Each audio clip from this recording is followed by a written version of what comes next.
Upaya pemerintah Kabupaten Musi Banyuasin untuk mengentaskan angka kemiskinan terus dilakukan dengan berbagai program agar taraf hidup masyarakat Muba semakin sejahtera.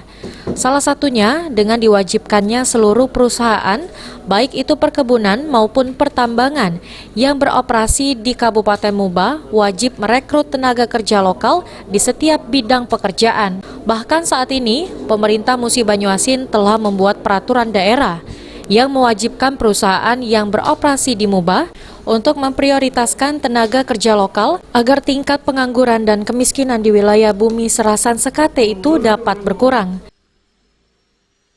Saya sudah mengeluarkan belait atau peraturan daerah bagaimana kita memaksimalkan tenaga lokal di perusahaan-perusahaan di Muba. Nah, pada saat ini Dinas Tenaga Kerja sudah melakukan MOU dengan puluhan perusahaan. Kalau dengan perusahaan-perusahaan perkebunan itu sudah ada sekitar, kurang lebih saya tahu ada 30-an kalau nggak salah. Kemudian dengan perusahaan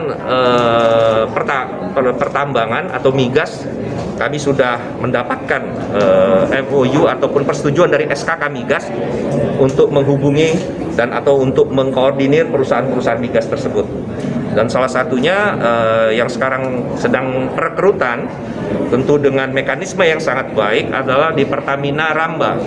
Pertamina Ramba yang akan memanfaatkan tenaga-tenaga kerja lokal dari Musi Banyuasin.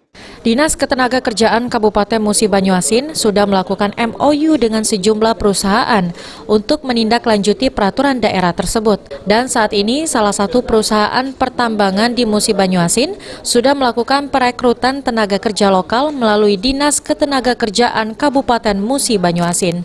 Rozi Iskandar, PAL TV.